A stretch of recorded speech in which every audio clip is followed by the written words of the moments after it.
इस कहानी के पहले भाग में आपने देखा कि कैसे रति की शादी एक ऐसे घर में हो जाती है जहां उसकी सास सौतेली होती है और वो पूरे घर वालों को अपने इशारों पर नचाती है। रति छत से सूखे कपड़े उतार कर ले जा रही थी कि तभी उसकी नजर लक्ष्मी पर पड़ती है, जो किसी तरह चोरी से सुनील की अलमारी खोलने की कोशिश कर रही होती है। अरे, ये माँ जी को क्या हो गया? चोरों जैसे क्यों आप मेरी अलमारी खोल रही हैं माँ जी? आपको क्या चाहिए मुझे बताइए।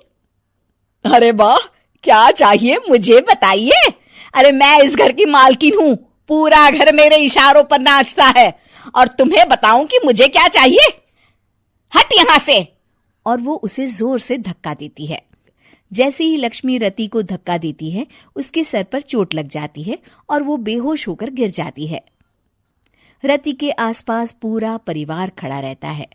डॉक्टर जैसे ही उसे देखकर जाता है, रति को होश आता है। अरे बेटा, तुम दूर क्यों खड़े हो? मेरे पास आओ, मैं तुम्हारी माँ हूँ, कमला। रति के मुंह से लक्ष्मी सारंग की माँ का नाम सुनती है तो हैरान सी रह जाती है। क्या बोला रति बहू? चुप कर डायन, तूने मेरे पति और बेटे का हाल बेहाल कर दिया। अब तू मेरी बहू को भी गुलाम बनाना चाहती है? रुक, अभी मजा चखाती हूँ। ये कहकर जैसे उसे पकड़ने की कोशिश करती है, लक्ष्मी वहां से भाग जाती है। लक्ष्मी के जाने के बाद रति अपने ससुर और पति की तरफ देखकर मुस्कुरा देती है। दोनों समझ जाते हैं कि ये रति की चाल है। अगली सुबह लक्ष्मी का पति खाना लेकर खेत में जाने के लिए निकल ही रहा होता है कि लक्ष्मी उसे रोक देती है। अरे कहाँ चल दिए खाना लेकर? आज घर का काम कौन करेगा? तभी पीछे से रति आ जाती है और जोर से चिल्लाती है। कौन इनको काम पर जाने से रोक रहा है? मैं अभी उसे मजा चखाती हूँ।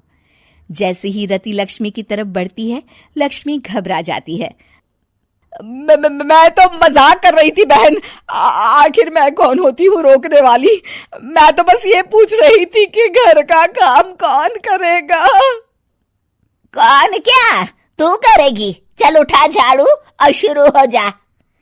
लक्ष्मी पूरे घर में झाड़ू पोछा लगा रही होती है कि अचानक सामने सारंग खड़ा हो जाता है। अच्छा माँ, मैं काम पर जा रहा हूँ। रति के मामा की फैक्ट्री है, मैं वहां आज से मैनेजर के तौर पर काम करूंगा। सैलरी भी अच्छी है। अरे सारंग, तुझे क्या जरूरत पड़ गई काम करने की? और बेटा, तू बाहर काम करेगा तो इस बड़े से घर को मैं कैसे संभालूंगी? अभी तो पूरा काम बाकी पड़ा है। तभी वहां रति आ जाती है। अरे बेटा सारंग, जा, नौकरी पे जा रहा है ना, जा। और हाँ, आते वक्त घर के लिए सब्जियां ले आना।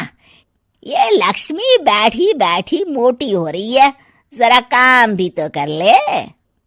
सारंग के जाने के बाद, अच्छा लक्ष्मी, सुन जरा यहाँ।